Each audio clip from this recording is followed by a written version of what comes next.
الله فليكتب وليملل الذي عليه الحق وليتق الله ربه ولا يبخس منه شيئا فإن كان الذي عليه الحق سفيها أو ضعيفا أو لا يستطيع أن يمل هو فليملل وليه بالعدل واستشهدوا شهيدين من رجالكم فإن لم يكونا رجلين فرجل وامرأتان ممن ترضون من الشهداء أن تضل إحداهما فتذكر إحداهما الأخرى ولا يأبى الشهداء إذا ما دعوا ولا تسأموا أن تكتبوه صغيرا أو كبيرا إلى أجله ذلكم أقسط عند الله وأقوم للشهادة وأدنى ألا ترتابوا إلا أن تكون تجارة حاضرة تديرونها بينكم فليس عليكم جناح ألا تكتبوها وأشهدوا إذا تبايعتم ولا يضار كاتب ولا شهيد وإن تفعلوا فإنه فسوق بكم واتقوا الله ويعلمكم الله والله بكل شيء عليم۔ آیت مداینہ قرآن کریم کی سب سے بڑی آیت۔ نماز میں تلاوت کے سلسلے میں ایک مسئلہ سمجھ لیں، سورہ فاتحہ کے بعد چھوٹی سورت یا پھر چھوٹی چھوٹی 3 آیتیں یا بڑی ایک آیت کی تلاوت کرنا ضروری ہے۔ سورہ فاتحہ کے بعد چھوٹی سورت پڑھیں گے، چھوٹی سورت کم سے کم چھوٹی سورت 3 آیتوں کی ہوتی ہے، تو 3 آیت پڑھ لیجئے سورہ فاتحہ کے بعد، یا پھر بڑی آیتیں ہیں تو 1 آیت، جیسے یہ 1 آیت ہے، اسی طرح 6 7ویں پارے میں ہے، بڑی آیتیں 1 آیت پڑھ لینے سے بھی تلاوت پوری ہو جاتی ہے۔ آیت مداینہ اس میں سے ایک۔ سورہ مزمل کا دوسرا رکوع وہ بھی پورے 1 صفحے کا ہے، وہ بھی پڑھ سکتے ہیں۔ اللہ رب العزت اس رکوع میں قرض کے سلسلے میں مسائل بیان فرما رہے ہیں۔ جب بھی ہم کوئی معاملہ کریں، جب بھی 2 لوگ آپس میں کسی چیز کے لین دین کا معاملہ کریں تو کیا کرے، کیسے آداب ہو۔ یا ایھا الذین آمنوا، اے ایمان والو، اذا تداینتم بدین، جب تم ایک دوسرے کو قرض دو، الی اجل مسمن، ایک متعینہ مدت تک، فاکتبوہ، تو اسے لکھ لو۔ سب سے پہلا حکم ہے کہ لکھ لو، لکھنا ضروری ہے۔ اللہ رب العزت کا حکم ہے، ہم آپ بھائی بھائی، دوست احباب، عزیز و اقارب، ارے بھروسہ ہے آپ پر، اور کہاں بھاگ کر جانے والے ہیں، نہ ہم جا رہے نہ آپ جا رہے، ہم سب کی محبتوں پر، ہمارے وعدے معاہدے پر، ہمارے سب کے بھروسے سے بڑھ کر اللہ کا حکم ہے۔ جب اللہ نے فرمایا کہ لکھو تو لکھو، لہذا فاکتبوہ، لکھنا ہے۔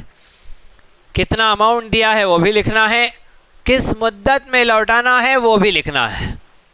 پہلا حکم لکھنے کے بارے میں فرما رہے وَلْيَكْتُبْ بَيْنَكُمْ كَاتِبٌ بِالْعَدْلِ، تم لوگوں کے درمیان ایک لکھنے والے کو انصاف کے ساتھ لکھنا چاہیے۔ اگر خود کو لکھنا نہیں آتا ہے تو ایک لکھنے والا بلائیے۔ لکھنے والا اگر کہے کہ میں لکھوں گا مگر مجھے اس کی اجرت چاہیے، فیس چاہیے مجھے لکھنے کی، تو بالکل دینا جائز ہے۔ اور اگر وہ کہے کہ نہیں فی سبیل اللہ لکھتا ہوں تو نور علی نور، اچھی بات ہے۔ اگر وہ اللہ کے لیے لکھنے کے لیے بیٹھا ہے اس معاملے میں ہماری مدد کے لیے، تو ہم اسے قبول کریں، اللہ کے لیے وہ لکھے، انصاف کے ساتھ لکھے۔ وَلَا يَأْبَ كَاتِبٌ أَن يَكْتُبَ، اللہ فرما رہے کہ لکھنے والے کو لکھنے سے انکار نہیں کرنا چاہیے۔ کما علمہ اللہ، جیسا کہ اللہ نے اسے لکھنا سکھایا ہے، فلیکتب، تو اسے چاہیے کہ وہ لکھے۔ سب کو پڑھنا لکھنا نہیں آتا تھا، اگر اللہ نے کسی کو لکھنے کی خوبی عطا کی ہے، کوئی اس حساب کو جانتا ہے، تو پھر اس نے انکار نہیں کرنا چاہیے، برابر لکھنا چاہیے، اللہ کی نعمت کا فائدہ اٹھانا چاہیے۔ وَلْيُمْلِلْ، اور لکھائے کون؟ وَلْيُمْلِلِ الَّذِي عَلَيْهِ الْحَقِّ، لکھانے کا کام وہ کرے جس پر حق ہے، یعنی مقروض، جس کو نے قرض واپس کرنا ہے، جس نے قرض واپس کرنا ہے وہ لکھائے گا کہ میرے اوپر اتنا اتنا قرض ہے اور فلاں مدت تک میں یہ واپس کر دوں گا. اس نے املا کرانا چاہیے. فلیملل یعنی املا کرائے, لکھائے وہ شخص علیہ الحق جس پر حق ہے. ولیتق اللہ ربا, اور وہ اللہ رب العزت سے ڈرے. ولا یبخس منہ شیئا, کچھ چیز گھٹا کر نہ لکھائے. پیسہ لکھانے میں, مدت لکھانے میں دھوکہ نہ کرے. ایمانداری کے ساتھ, امانت داری کے ساتھ, حق کے ساتھ, اللہ سے ڈر کر لکھائے, کم نہ کرے. فَإِنْ كَانَ الَّذِي عَلَيْهِ الْحَقُّ. ہاں آگے بات ہو رہی ہے ایک مسئلہ. اگر لکھانے والا جس پر حق ہے, قرض ہے, وہ بیوقوف ہے, کم عقل ہے, معصوم بچہ ہے, یا پھر بوڑھا ہے, نہیں لکھا سکتا ہے, یا پھر اس کی زبان الگ ہے, لکھنے والا کوئی دوسری زبان میں لکھ رہا ہے اور یہ دوسری زبان والا ہے, کوئی بھی ایسا عذر آ گیا ہے کہ یہ لکھا نہیں سکتا ہے, بول نہیں سکتا ہے لکھنے والے کو کہ مجھ پر اتنا اتنا قرض ہے اور فلاں مدت تک میں یہ واپس کر دوں گا, کسی شرعی وجہ سے وہ نہیں لکھا پا رہا ہے, اللہ ارشاد فرما رہے ہیں کہ پھر کیا کیا جائے, وہ کسی کو ولی بنا دے. فَإِنْ كَانَ الَّذِي عَلَيْهِ الْحَقُّ, جس پر حق ہے وہ صفیحاً بیوقوف ہو, او ضعیفاً یا کمزور ہو, او لا یستطیع ان یمل, یا پھر املا کرا نہیں سکتا ہے, فلیملل ولیہ بالعدل, تو اس کا ولی عدل کے ساتھ, انصاف کے ساتھ لکھائے. کسی ایک کو ولی متعین کر لے کہ تم نگران ہو, تم ذمہ دار ہو, چلو تم لکھاؤ. ایک پہلا حکم تھا لکھاؤ, لکھا پڑھی کرو, اور لکھا پڑھی کے اتنے ضابطے, اتنے آداب بتا دیے. اگلا حکم اللہ بیان فرما رہے ہیں وَاسْتَشْهِدُوا شَهِيدَيْنِ مِن رِّجَالِكُمْ, اپنے مردوں میں سے 2 گواہ متعین کرو. دوسرا کام ہے گواہ متعین کرنا. کس میں سے؟ من رجالکم, اپنے مردوں میں سے, یعنی مسلمانوں کو حکم ہو رہا ہے کہ مسلمان گواہ رکھو, کافر کی گواہی نہیں چلے گی. اللہ رب العزت کافر کی گواہی مسلمان کے کسی بھی معاملے میں ہرگز پسند نہیں کرتے, اجازت نہیں ہے. مسلمان گواہ رہیں گا اور مسلمانوں میں سے 2 مرد رہیں گے. مسلمان بھی کون گواہ رہیں گا؟ مسلمان مومن ہو, فاسق نہ ہو, اور عادل ہو, عدل والا, انصاف والا. عادل کسے کہتے ہیں؟ فقہا نے بیان فرمایا وہ شخص عادل ہوگا, وہ شخص گواہی دینے کے لائق ہوگا جو نمازی پرہیزگار ہو, جس نے 3 نمازیں ایک ساتھ جماعت فوت کر دی, جان بوجھ کر 3 نمازوں کی جماعت چھوڑ دی, جماعت چھوڑ کر 3 نمازیں پڑھی, وہ عادل نہیں ہے, اسلام میں اس کی گواہی نہیں چلتی. بلا کسی عذر کے 3 نمازیں گھر میں پڑھ لینا بغیر جماعت کے ایک ساتھ, فجر ظہر عصر 3 نمازیں ایک ساتھ چھوڑ دیا, وہ عادل نہیں رہا. جمعہ کی نماز جان بوجھ کر جس نے چھوڑ دیا وہ عادل نہیں رہا, وہ فاسق ہو گیا, اسلام میں اس کی گواہی نہیں چلتی.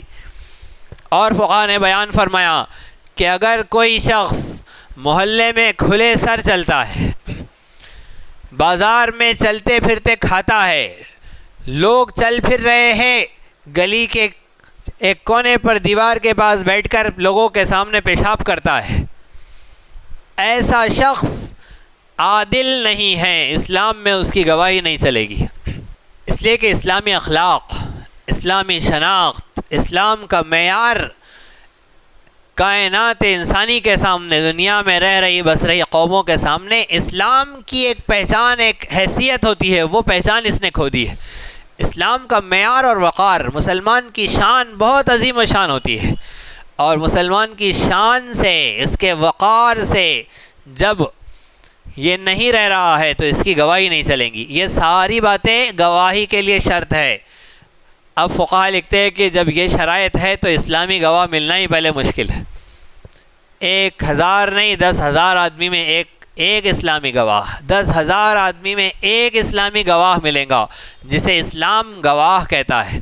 اللہ فرما رہے کہ وَاسْتَشْهِدُوا شَهِيدَيْنِ مِن رِّجَالِكُمْ, مومن عادل مسلم گواہ متعین کرو, 2, اگر مرد ہے تو 2, اور اگر عورتیں ہیں فَإِن لَّمْ يَكُونَا رَجُلَيْنِ, 2 مرد نہ ملے تو فَرَجُلٌ وَامْرَأَتَانِ, ایک مرد اور 2 عورتیں چاہیے. 2 مرد نہیں ہے تو ایک مرد 2 عورتیں. 2 عورتیں کیوں؟ 2 عورتیں اس لیے کہ عورت ناقص ہوتی ہے. عورت دین میں بھی ناقص ہے، دنیا میں بھی ناقص ہے. صحابیہ نے فرمایا نبی صلی اللہ علیہ وسلم سے کہ اللہ کے نبی ہم ناقص کیوں ہیں؟ اللہ کے نبی صلی اللہ علیہ وسلم نے فرمایا کہ تمہاری گواہی آدھی گواہی نہیں مانی جاتی؟ صحابیہ نے کہا کہ ہاں ہماری گواہی آدھی مانی جاتی ہے، اللہ نے ہماری گواہی آدھی رکھی ہے. 2 عورتوں کی گواہی ایک مرد کے برابر کی. دنیا کے اعتبار سے ناقص، دین کے اعتبار سے ناقص کیوں؟ اللہ کے نبی نے فرمایا کہ مہینے میں ناپاکی کے ایام میں تم نماز چھوڑنے پر مجبور نہیں ہوتی، روزے نہیں رکھ پاتی، نفاس کے دنوں میں تم روزے نہیں رکھ پاتی، تمہارے روزوں کی قضا تم پر لازم ہے، نماز تم سے معاف ہے. تم مرد جیسے اہتمام سے پابندی سے نماز پڑھ رہے تم نہیں پڑھ سکتی، اس لیے کہ تمہارے ساتھ یہ کمزوریاں لگی ہوئی ہے دینی اعتبار سے. تو دین میں بھی تم ناقص اور دنیا میں بھی ناقص. صحابیہ نے کہا کہ ہاں اللہ کے نبی آپ نے سچ فرمایا، قرآن نے سچ فرمایا. یہاں بات ختم ہوئی. تو وہ صحابیہ تھی. ہمارے آج کے زمانے کی عورت ہوں گی تو وہ کہیں گی کہ ہم تم لوگوں سے زیادہ کامل ہے، ہمارے فیصلے، ہماری رائے، ہمارا شعور، غلط صحیح کو سمجھنے میں ہمارا IQ پاور یہ تم سے کہیں زیادہ ہے. تم ناقص ہوں گے، ہم نہیں ہیں ناقص، ہم کامل ہیں. تو ہماری آج کی عورتیں ہیں تو پلٹا کر جواب دیں گی. وہ صحابیات تھی، وہ جانتی تھی اللہ نے کہہ دیا تو کہہ دیا، اللہ نے فرما دیا ناقص ہے تو ہے. 2 کی گواہی، 2 عورتوں کی گواہی ایک کے برابر. اور اس کی وجہ کیا ہے؟ اس کی وجہ یہ ہے ان تضل احداہما فتذکر احداہما الاخری. اللہ فرما رہے ہیں کہ ان میں سے ایک بھول جائے تو دوسری یاد دلا دے. اس لیے 2 رکھے. اور مرد نہیں بھولیں گا، عورتیں 2 ہے، 2 میں سے ایک ضرور بھول جائیں گی. وہ کیوں بھولیں گی؟ اس لیے کہ وہ کام کی بات یاد نہیں رکھتی ہے، وہ اس کے آزو بازو کی باتیں یاد رکھتی ہے. جو باتیں ہوئی ہے وہ نہیں یاد رکھتی، اس کے ساتھ جو لوازمات ہوتے ہیں وہ ساری چیزیں ہوتی ہیں، اس پر زیادہ نظر ہوتی ہے. اس وجہ سے وہ اس میں الجھ جائیں گی. لہٰذا ایک بھول جائے تو دوسری یاد دلائے. اس لیے اللہ رب العزت نے 2 عورتیں رکھی. ممن ترضون من الشہداء، جتنے حاضر عورتیں ہیں ان میں سے جو تمہیں پسند ہے اس کے گواہ بنا دو. یعنی حاضر عورتوں میں تمہیں جو لگے کہ یہ گواہی کے لیے زیادہ بہتر رہیں گی وہ بنا لو، اسے گواہ بنا لو. اور گواہ بھی چاہیے اور لکھنا بھی ضروری ہے. لکھنا اس لیے ضروری ہے کہ گواہ بنا بھی دیے تو گواہ کو کہاں یاد رہے گا؟ سال ہا سال کے بعد وہ مسئلہ اٹھا، گواہ کو یاد بھی نہیں رہے گا کہ ہم نے لکھے تھے اور ہم اس میں گواہ تھے. نہ اسے قیمت یاد رہیں گی، نہ اسے مدت یاد رہیں گی. لکھا ہوا دیکھتے ہی یاد آ جائیں گا کہ ہاں ہم اس میں موجود تھے اور مدت اور قیمت دونوں بھی طے ہوئی تھی اور یہ سب نظام تھا. اس لیے دونوں ضروری ہے. گواہوں کے لیے قانون اللہ بیان فرما رہے وَلَا يَأْبَ الشُّهَدَاءُ، گواہوں کو چاہیے کہ جب انہیں بلایا جائے تو وہ انکار نہ کرے. وَلَا يَأْبَ الشُّهَدَاءُ إِذَا مَا دُعُوا، جب انہیں بلایا جائے تو وہ انکار نہ کرے. وَلَا تَسْأَمُوا، اور سستی نہ کرے، أَن تَكْتُبُوهُ، لکھنے سے. صغیراً او کبیراً، چھوٹا اماؤنٹ ہو بڑا اماؤنٹ ہو، چھوٹی قیمت ہو بڑی قیمت ہو، چھوٹی مدت ہو بڑی مدت ہو، لکھنے سے ہرگز کوتاہی نہ کرے، ہرگز سستی نہ کرے. ذَلِكُمْ أَقْسَطُ عِنْدَ اللَّهِ، اللہ ارشاد فرما رہے ہیں ذَلِكُمْ أَقْسَطُ عِنْدَ اللَّهِ، یہ بات اللہ کے نزدیک زیادہ انصاف والی ہے. وَأَقْوَمُ لِلشَّهَادَةِ، اور گواہی کو زیادہ قائم کرنے والی ہے. وَأَدْنَىٰ أَلَّا تَرْتَابُوا، اور زیادہ اس بات کے قریب ہے کہ لوگ شک میں نہ پڑے. لوگوں کو شک میں ڈالنے سے یہ چیز زیادہ روکنے والی ہے. شک میں پڑ جانا، لکھنا ہو جائے گا تو شک میں نہیں پڑیں گے، گواہیاں ہو جائیں گی تو شک میں نہیں پڑیں گے. إِلَّا أَن تَكُونَ تِجَارَةً حَاضِرَةً، اللہ رب العزت نے اور بھی باتیں بیان فرمائیں. نبی صلی اللہ علیہ وسلم نے ارشاد فرمایا کہ گواہ لکھنے سے انکار نہ کرے اور گواہوں کو تم مت تنگ کرو. گواہ کو اب گواہ نے سارے کام چھوڑنا چاہیے اور آپ کے پاس آ کر بیٹھنا چاہیے آپ کے انتظار میں، اور لکھنے والے کو نے سارے کام چھوڑ کر آپ کے پاس آنا چاہیے. یہ تو نہیں ہو سکتا، اس کی بھی اپنی ضروریات ہے، اس کے بھی اپنے کام ہیں. کورٹ کچہریوں میں جانا ہے، گواہ ساتھ میں کھڑے ہوئے ہیں، تاریخوں پہ تاریخیں مل رہی ہے اور گواہ نے بھی اپنے سارے کام چھوڑ کر وہاں پہنچنا. ایسا ہرگز نہ کیا جائے. گواہ کو بھی تکلیف نہ پہنچاؤ اور گواہ بھی تکلیف نہ پہنچائے. یہ تو بڑا اماؤنٹ ہے، اس وقت کی بات ہے، اور ادھار پر کام ہو رہا ہے، قرض کا معاملہ ہے، اس وقت کی بات ہے. لیکن الا ان تکون تجارتا حاضرہ، اگر حاضر تجارت ہے، آمنے سامنے کیش ہو رہا ہے، پیسہ دیا، مرچی لے لی پیسہ دیا، تربوز لے لیا پیسہ لے لیا، کیلے لے لیے پیسہ دیا، کھجور لے لیے، اب اس میں لکھا پڑھی کی ضرورت نہیں ہے. الا ان تکون تجارتا حاضرہ، اللہ کہہ رہے کہ اگر سامنے لینے دینے کی کیش تجارت ہے، نقدی تجارت ہے، تدیرونہا، جو تمہاری آپس میں چلتی ہے، بینکم فلیس علیکم جناح اللہ تکتبوہا، تو تم پر کوئی گناہ نہیں ہے اس بات پر کہ تم اسے نہ لکھو. نہیں لکھیں گے تو کوئی گناہ نہیں ہے. لیکن اللہ فرما رہے واشہدوا اذا تبایعتم، کیش تجارت میں، نقدی تجارت میں بھی اگر پیسہ زیادہ ہے، جیسا گھر خریدا، نقدی پیسے دے دیے اور گھر پر مالک ہو گئے، قیمتی جانور خریدا، نقدی پیسے دے دیے، جانور کے مالک ہو گئے، اس وقت اللہ کہہ رہے واشہدوا اذا تبایعتم، جب تم آپس میں کوئی لین دین بھاؤتاؤ کرو تو اس پر گواہ بنا دو.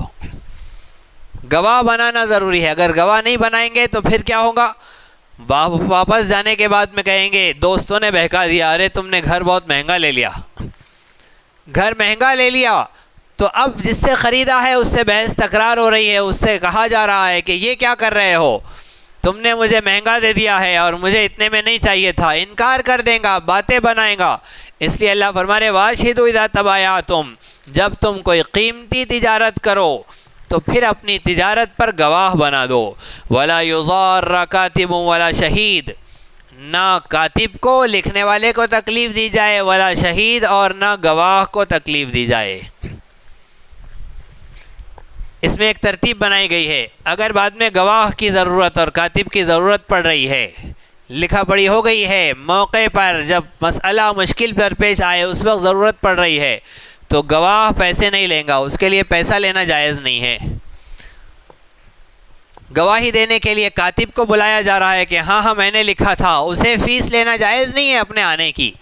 لیکن اگر وہ مزدور پیشہ آدمی ہے، روز کمانے والا، روز کھانے والا آدمی ہے، اب آپ کی گواہی کے لیے اس نے ایک دن اپنا ڈال دیا ہے، تو اب ذمہ داری ہوں گی جس کا مسئلہ ہے، اس کی، جو بلا رہا ہے اس کی، کہ وہ اس شخص کو ایک دن کی کمائی دے دے، اس کے آنے جانے کا خرچ دے. اب وہ آ جا رہا ہے آٹو رکشے سے اور مانگ رہا ہے کار کا کرایہ، تو یہ صحیح نہیں ہے.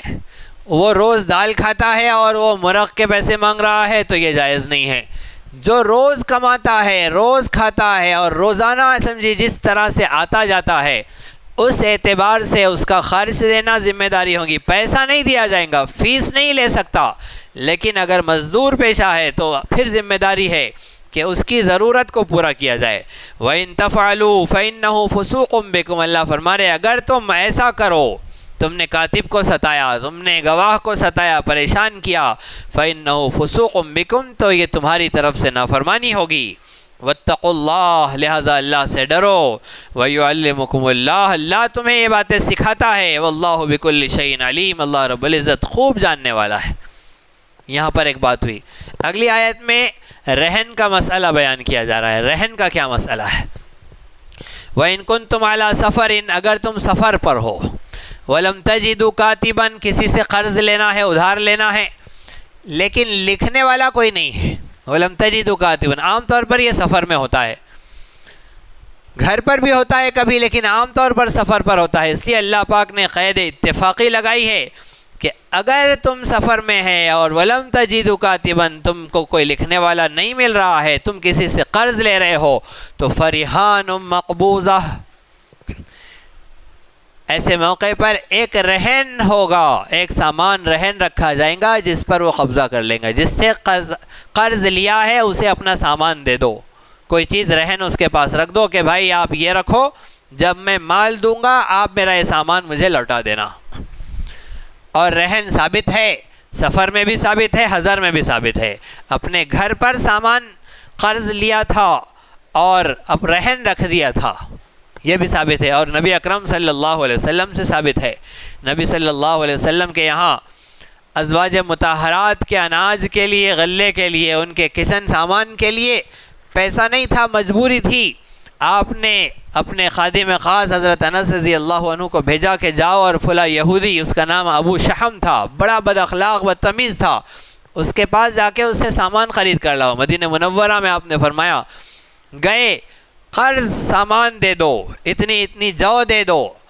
جیسے ہی نبی صلی اللہ علیہ وسلم کے خادم نے کہا، حضرت انس کو اس نے جواب دے کر واپس کر دیا کہ جاؤ، جب تک کوئی چیز رہن نہیں رکھتے تب تک نہیں دوں گا۔ نبی صلی اللہ علیہ وسلم نے اپنی زرہ اس کے پاس رہن رکھ دی۔ 20 کلو کے قریب کچھ جو نبی صلی اللہ علیہ وسلم نے لی، اور پھر اپنے 11 گھروں میں، اس وقت 11 گھر تھے، 9 بیویاں اور 2 باندیاں، 9 بیویاں 2 باندیاں، 11 گھروں میں برابر برابر نبی صلی اللہ علیہ وسلم نے تقسیم کروایا۔ برابر برابر پر بعد میں آتے ہیں۔ پہلے قرض پر اس رہن کے بارے میں دیکھیے، وہ زرہ نبی صلی اللہ علیہ وسلم اپنے زمانے میں، اپنی حیات مبارکہ میں واپس نہیں لے سکے۔ اتنے پیسے آپ کے پاس آئے ہی نہیں کہ آپ اس 20 کلو جو کو کی قیمت ادا کر کے رہن زرہ واپس لیں۔ حضرت ابو بکر صدیق رضی اللہ عنہ کی خلافت کا دور آیا، آپ نے وہ قرض ادا کیا اور نبی صلی اللہ علیہ وسلم کی زرہ جو رہن رکھی تھی وہ واپس لی۔ یہ تھا، نبی صلی اللہ علیہ وسلم نے سب کو برابر برابر تقسیم کیا۔ تو نان، نفقہ، سکنا، نفقہ، سکنا، نوبہ، یہ 3 چیزیں ہیں۔ نفقہ، سکنا، نوبہ۔ نفقہ کہتے ہیں اخراجات خرچ کو، سکنا کہتے ہیں ٹھہرنے کے گھر کے انتظام کو، اور نوبہ کہتے ہیں رات کی باری کو۔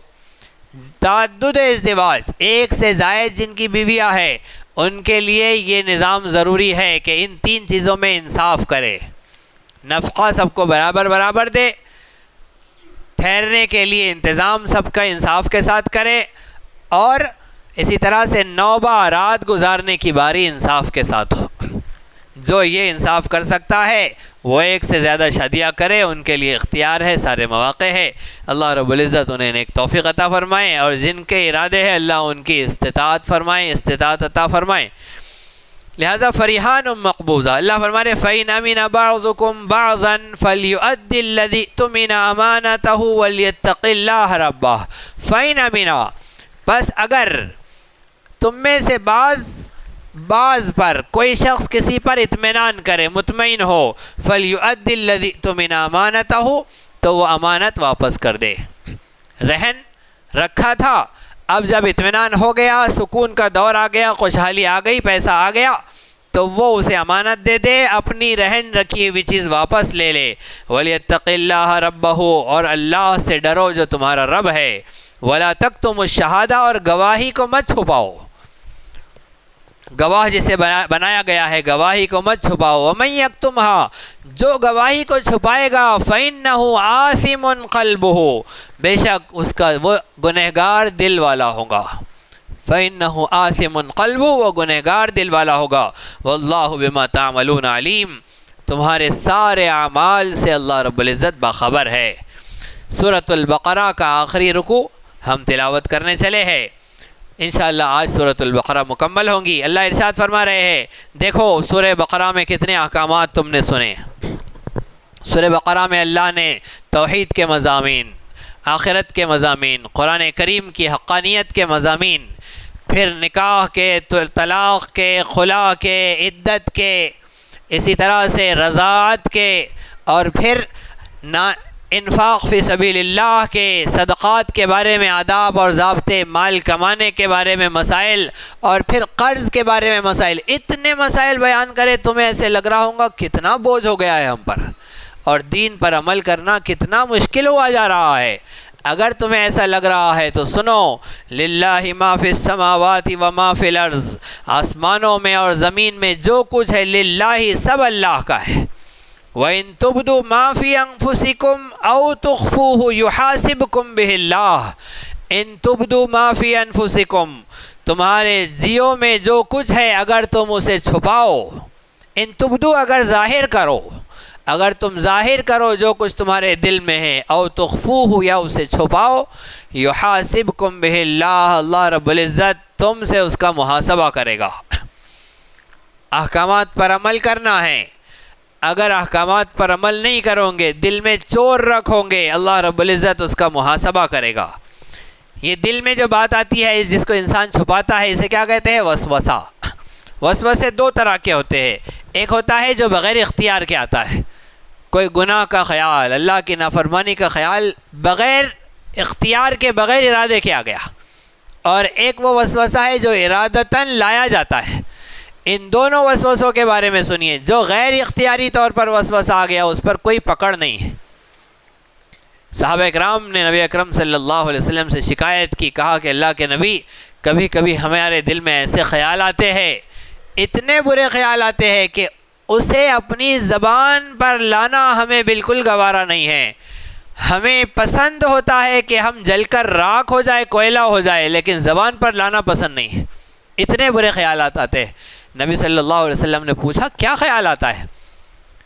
صحابی نے کہا کہ ہمیں خیال آتا ہے کہ اللہ نے دنیا کو پیدا کیا تو اللہ کو کس نے پیدا کیا، ایسا ہمارے دل میں خیال آتا ہے۔ اللہ کے نبی نے فرمایا کہ تمہارے دل میں ایسا خیال آتا ہے، لیکن اس خیال کو زبان پر لانا تمہارے لیے اتنا شاق ہے، اتنا بوجھل ہے کہ تم جل کر کوئلہ بن جانا پسند کرتے ہو۔ ذاک صریح الایمان، یہ تو صاف ایمان کی دلیل ہے۔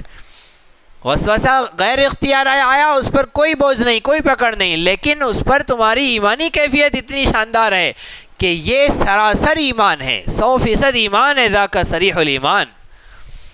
اور جو جان بوجھ کر لایا جاتا ہے اس پر محاسبہ ہے، اس پر پکڑ ہے۔ جو خیال لایا گیا گناہ کا اور پھر اس کو پکایا گیا اور پھر اس کو سنبھالا گیا اور اس پر وقت ضائع کیا گیا، یہ لائے گئے وسوسے گناہوں کے اللہ نے اس پر پکڑ فرمائے گا۔ فَيَغْفِرُ لِمَن يَشَاءُ وَيُعَذِّبُ مَن يَشَاءُ، اللہ فرمائے کیا ہوگا؟ پھر جسے اللہ چاہے گا معاف فرما دے گا، وَيُعَذِّبُ مَن يَشَاءُ، جسے چاہے گا عذاب دے گا۔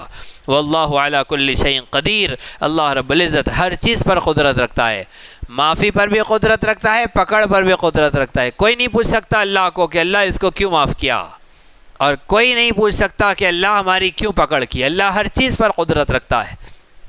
یہاں سے جو آیت پڑھی جا رہی ہے، یہ وہ آیتیں ہیں جو رسول اکرم صلی اللہ علیہ وسلم کو معراج پر ملی ہے، اور خود اللہ پاک نے بغیر جبرائیل کے واسطے کے پڑھائی ہے نبی صلی اللہ علیہ وسلم کو۔ ایسی بہترین آیت ہے، اللہ نے اپنے حبیب کو عطا کی۔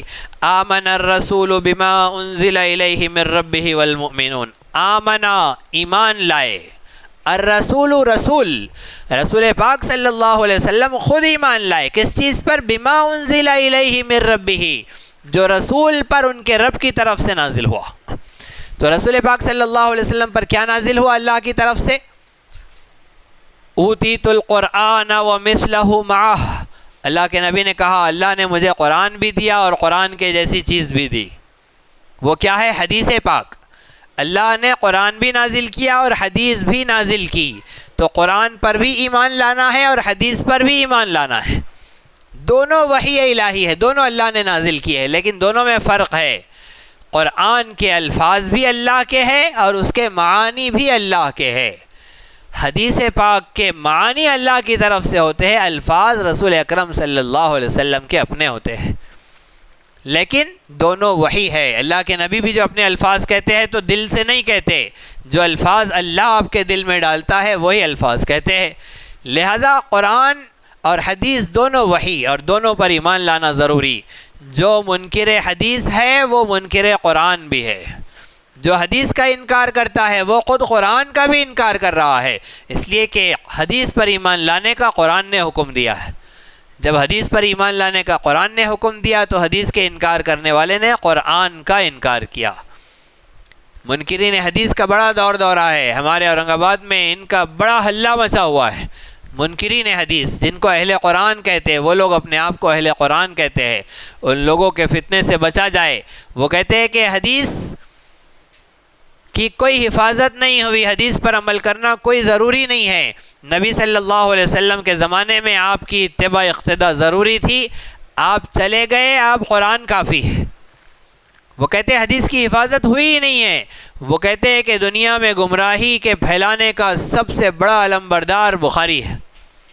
امام بخاری کو سب سے بڑا گمراہی پھیلانے والا کہتے ہیں. ایسے لوگ جس کتاب کو مفسرین محدثین امت کا جس پر اجماع ہے کہ کتاب اللہ کے بعد سب سے صحیح کتاب بخاری شریف، اور یہ کہتے ہیں کہ وہ سب سے بڑا جھوٹ ہے، سب سے بڑی گمراہی. لہٰذا ایسے منکرین حدیث کے فتنے سے بچے. یہ منکرین قرآن ہیں، جو قرآن کا منکر وہ اسلام سے خارج ہے.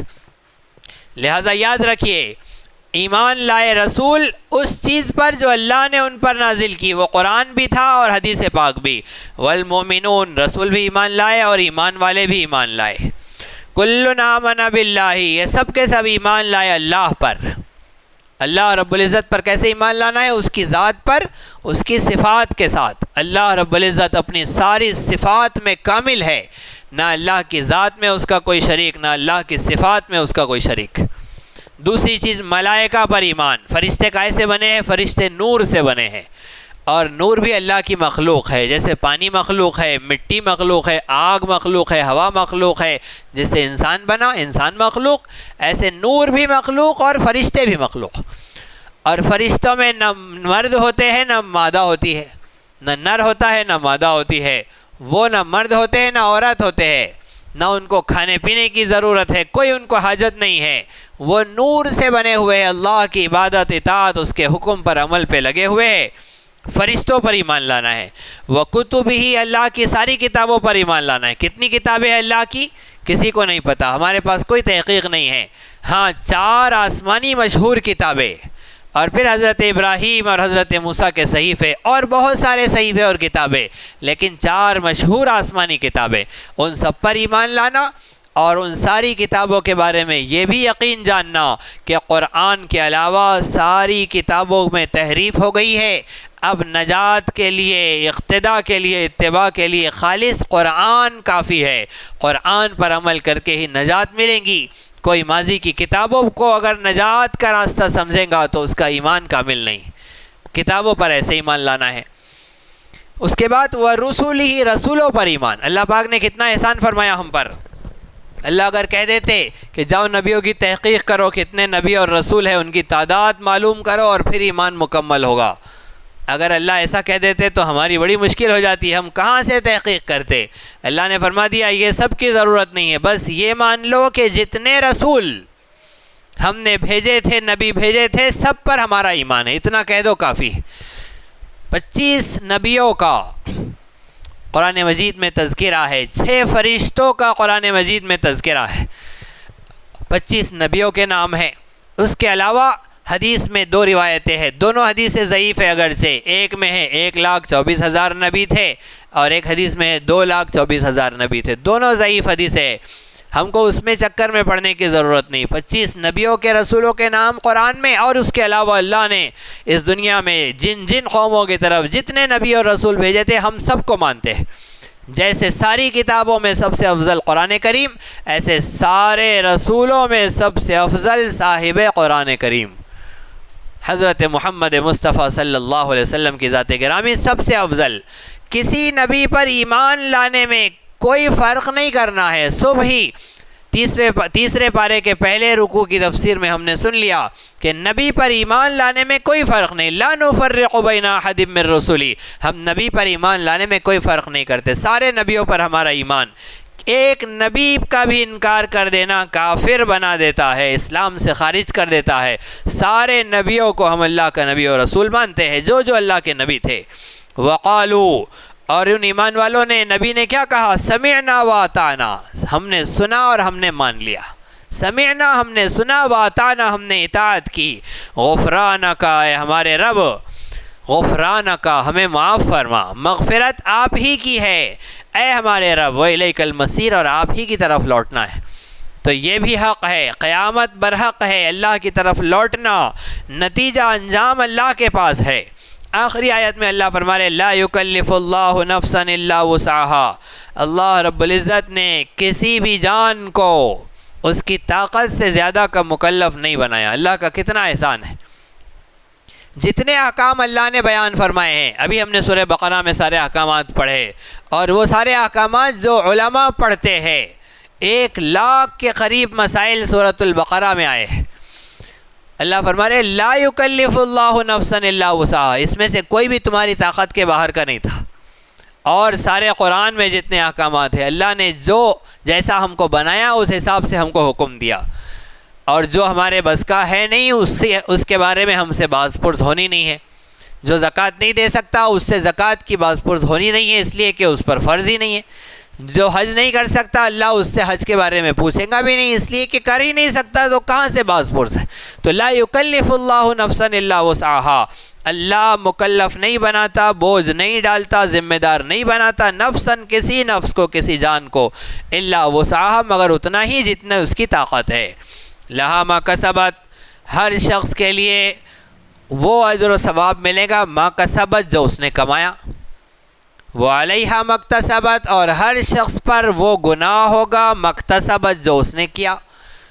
نیکی کا صلہ بندے کو ملے گا، گناہ کا وبال بندے پر آئے گا، جو اس نے کیا اسی کا ملے گا، اس سے زیادہ نہیں ملے گا۔ جو تم نے کیا نہیں اس کا تم پر ڈالا نہیں جائے گا۔ اب دعائیہ کلمات شروع ہوتے ہیں، اخیر کلمات سورۃ البقرہ کے، ربنا لا تؤاخذنا ان نسینا واخطانا، اے ہمارے رب ہمارا مواخذہ نہ فرما، ہماری پکڑ نہ فرما، ان نسینا اگر ہم بھول جائے، او اخطانا یا پھر ہم خطا کر جائے۔ نسینا نسیان بھولنا، اخطانا غلطی کرنا، دونوں کو سمجھیے۔ سو رہے تھے فجر کی نماز پڑھ کر، اچانک آنکھ کھلی اور سیدھے اٹھ کر فریج کے پاس گئے، بہترین ٹھنڈا ٹھنڈا پانی بھرا اور پی لیا۔ پانی پیتے ہوئے جیسے ہی دوسرے ساتھی نے دیکھا تو پانی ختم ہونے کے بعد کہا ارے بھائی تم روزہ ہو، پانی پی لیا؟ اس نے کہا استغفر اللہ، میں روزہ تھا، میں نے پانی پی لیا۔ یہ ہے بھول، روزے میں بھول سے پانی پی لیا، یاد ہی نہیں رہا، بس پیاس لگتی ہے، آنکھ کھلی ہے، حلق سوکھ گیا ہے، حب سے گرمی کی شدت سے اٹھے اور پانی کے پاس چلے گئے اور پی لیا جیسے عام عادت ہے، یاد ہی نہیں رہا میرا روزہ تھا، میں تو بھول گیا۔ ایک صحابی نے ایسے ہی پانی پی لیا اور نبی صلی اللہ علیہ وسلم کے پاس گھبرائے آئے اور کہا کہ اللہ کے نبی کیا میرا روزہ رہا یا نہیں رہا؟ میں نے تو پانی پی لیا، میں بھول گیا تھا کہ میرا روزہ ہے۔ اللہ کے نبی نے فرمایا وہ اللہ کا رزق تھا جو اللہ نے تمہیں کھلا دیا پلا دیا، تمہارا روزہ نہیں ٹوٹا۔ یہاں تک فقہا مسئلہ بیان کرتے ہیں کہ کسی کو پانی پیتے دیکھو تو اسے مت ٹوکو، روزے دار پانی پی رہا ہے اسے مت ٹوکو، اسے پی لینے دو، جب پی لے اس کے بعد کہو کہ آپ روزہ تھے، وہ کہیں گا ارے میں روزہ تھا، میں بھول گیا، پہلے کیوں نہیں بتایا؟ وہ کہے کہ اللہ نے تمہارے نصیب میں رکھا تھا پانی، تم نے پی لیا، چلو تمہارا روزہ ہو گیا۔ اگر روک دیا، ٹوک دیا پانی پینے سے پہلے تو کیا ہوا؟ ہم نے اللہ کے اس رزق سے اسے محروم کر دیا جو اللہ نے اس کے لیے طے کر دیا تھا، لہذا روکنا نہیں چاہیے۔ یہ تھا نسیان، ان نسینا، اور اخطانا کیا ہے؟ غلطی کرنا کیا ہے؟ وضو کرتے وقت میں غرارہ کیا، حالانکہ وضو میں صرف سادی کلی کر دینا تھا، لیکن غرارہ کیا اور بغیر ارادے اختیار کے اندر چلا گیا پانی، حلق سے اتر گیا، 2-4 قطرے، آدھا گھوٹ پاؤ گھوٹ اندر اتر گیا، ارادہ نہیں تھا، ارادہ تھا پانی پینے کا وہ تو جان بوجھ کر پی لیا۔ روزہ ہے یاد تھا، پانی پینے سے روزہ ٹوٹ جاتا ہے یاد تھا، پھر بغیر ارادے کے غرارے کی وجہ سے کچھ اندر چلا گیا، اب یہ ہے اخطانا، ہم نے غلطی کر لی، اللہ ہماری غلطی کو معاف فرما۔ تو اس پر کیا ہوتا ہے؟ غلطی سے اگر ایسا کیا تو کیا حکم ہے؟ امام شافعی، امام ابو حنیفہ دونوں کے نزدیک الگ الگ احکامات ہیں۔ امام شافعی فرماتے ہیں کہ روزہ نہیں ٹوٹے گا، امام ابو حنیفہ کہتے ہیں کہ روزہ ٹوٹ جائے گا، قضا کرنا پڑے گا، کفارہ نہیں دینا پڑے گا۔ کفارہ کیوں نہیں دینا پڑے گا؟ جان بوجھ کر روزہ توڑا ہے تو کفارہ ہے۔ کفارہ کیا ہے جان بوجھ کر روزہ توڑنے کا؟ 2 مہینے مسلسل روزے رکھنا، فصیام شہرین متتابعین، 2 مہینے مسلسل روزے رکھیں گے تو توبہ قبول ہوں گی، اور اگر بیچ میں کوئی ایک روزہ چھوڑ دیا تو وہاں سے پھر 2 مہینے شروع کرنا پڑے گا، 60 روزے 2 مہینے کے وہاں سے شروع کرنے پڑیں گے۔ تو 2 مہینے کے روزے جان بوجھ کر توڑنے پر غلطی سے ٹوٹ جائے، غلطی سے پانی چلا جائے تو روزہ تو ٹوٹ گیا لیکن قضا واجب آئیں گی، کفارہ نہیں ہوگا. یہ امام اعظم ابو حنیفہ رحمۃ اللہ علیہ نے بیان فرمایا. تو اللہ فرما رہے بندو دعا مانگو، اے ہمارے رب ہمیں ہماری پکڑ نہ فرما اگر ہم سے کوئی غلطی بھول کر ہو جائے یا پھر خطا ہو جائے. او اخطأنا ربنا ولا تحمل علینا اصرا کما حملته علی الذین من قبلنا، اے ہمارے رب ہم پر ویسا بوجھ نہ ڈال، کما حملته جیسا آپ نے بوجھ ڈالا علی الذین من قبلنا ہم سے پہلے لوگوں پر. پہلی قوموں پہ کیسا بوجھ ڈالا تھا اللہ نے. پچھلی قوموں کے لیے اللہ رب العزت نے حکم ایسے مشکل ترین حکم، سخت ترین حکم بیان فرمائے. سب سے پہلا حکم تھا ان کی نماز صرف مسجد میں ہوتی تھی، باہر نہیں ہوتی تھی. نماز پڑھنے کے لیے مسجد ہی میں جانا ہے. اس امت کے لیے حکم ہے کہ ساری زمین کو مسجد بنا دیا گیا. جاؤ جہاں تم سجدہ کرو وہاں مسجد ہے، وہاں نماز پڑھ لو. زمین کے کسی بھی ٹکڑے پہ نماز ہو سکتی ہے. ان کے لیے نہیں تھا، ان کو مسجد ہی میں نماز پڑھنا تھا. دوسری چیز ان کو وضو ہی کرنا تھا، تیمم نہیں تھا ان کے پاس. بغیر وضو کے ان کی نماز کا کوئی سوال نہیں تھا، کسی بھی صورت میں وضو کرنا تھا. ایک حکم مشکل یہ تھا. قربانی کا گوشت وہ کھا نہیں سکتے تھے. جانور ذبح کرو میدان میں رکھ دو، آگ آتی تھی کھاتی تھی. بِقُرْبَانٍ تَأْكُلُهُ النَّارُ. مال غنیمت، جنگ میں جو مال غنیمت آیا وہ بھی ان کے لیے حلال نہیں تھا. مال غنیمت جمع کیا جاتا، رکھا جاتا، میدان میں آگ آتی اسے کھا لیتی. یہ سب قوانین تھے ان کے اوپر، سخت ترین قوانین. اگر کسی کپڑے کو ناپاکی لگ جائے تو پانی سے دھونے سے کپڑا پاک نہیں ہوتا تھا، جتنی ناپاکی لگی ہے اتنا کپڑا کاٹنا پڑتا تھا. کتنا مشکل تھا. گرمی کا سردی کا موسم ہے، گرم گرم لباس پہنے، اور گرم لباس مہنگے مہنگے لباس ہے. گرم لباس مشکل سے ایک آدھ ہی ہوتا ہے. اب بچے کو گود میں لیا ہے، بچے نے پیشاب کر دیا، جتنا کپڑا ناپاک ہوا ہے وہ پھاڑنا پڑتا تھا، اس کو کاٹنا پڑتا تھا، دھونے سے پاک نہیں ہوتا تھا. یہ پچھلی قوموں پر اللہ رب العزت کے سخت ترین احکامات. اللہ نے مومنین پر کتنا احسان فرمایا. محمد مصطفیٰ کے صدقے میں اللہ نے ساری زمین کو مسجد بنایا، زمین کو پاک کرنے کی چیز بنایا. پانی نہیں ہے، تیمم کرو، پاک زمین پر وضو ہو جائے گا، پاکی ہو جائے حاصل ہو جائیں گی. اللہ رب العزت نے احسان فرمایا مومنین پر کہ ان کے کپڑے کو ناپاکی لگ گئی، دھو دو پاک ہو جائیں گا. ان کا مال غنیمت بھی ایک استعمال کریں گے، جب ایک تقسیم ہو جائے انصاف کے ساتھ پھر وہ کھا سکتے ہیں. اپنی قربانی کا گوشت خود کھا سکتے ہیں، وہ لوگ نہیں کھا سکتے تھے. تو اللہ فرما رہے دعا کرو لا تحمل، اے ہمارے رب ہم پر اسرن ایسے احکامات کا بوجھ نہ ڈال، کما حملتہ علی الذین من قبلنا جیسے آپ نے ہم سے پہلے لوگوں پر بوجھ ڈالے تھے. ربنا، اے ہمارے رب ولا تحملنا، ہم پر ایسا بوجھ نہ ڈالیے ما لا طاقت لنا بھی، جس کی ہمیں طاقت نہیں ہے، جس بوجھ کو ہم سنبھال نہیں سکتے، جن احکامات پر ہم عمل نہیں کر سکتے، ایسا بوجھ ہم پر نہ ڈالیے. واعف عنا، ہمیں معاف فرما، درگزر فرما. واغفر لنا، ہمارے گناہوں کو معاف فرما، ہماری مغفرت فرما. وارحمنا، ہم پر رحم فرما. انت مولانا، ہم بہت کمزور ہیں، آپ ہی ہمارے نگہبان ہیں، آپ ہی ہمارے کارساز ہیں. فانصرنا علی القوم الکافرین، کمزور مومنوں کی کافروں کے مقابلے میں مدد فرما. کافروں کو ہم پر ہنسنے کا موقع مت دے، کافروں کو حق کے مقابلے میں شکست عطا فرما. ہم مسلمانوں کی، مومنین کی مدد فرما. ان دعائیہ کلمات پر سورۃ البقرہ مکمل ہوئی. الحمدللہ تقریباً 2.5 پارے ہمارے ان دنوں میں مکمل ہوئے، اور ممکن ہے کہ ان ایام کے عید کے آنے سے پہلے رمضان المبارک کی ان ساعتوں میں ہم 5 پاروں تک پہنچ جائیں گے انشاءاللہ. اللہ پاک ہم سب کو صحیح سمجھ عطا فرمائیں، سورۃ البقرہ کے مضامین پر عمل پیرا ہونے کی توفیق عطا فرمائیں، اور بھی اہتمام سے سیکھنے کی، اس کا مطالعہ کرنے کی، انہیں یاد کرنے کی، اپنی زندگی میں عمل لانے کی توفیق عطا فرمائیں.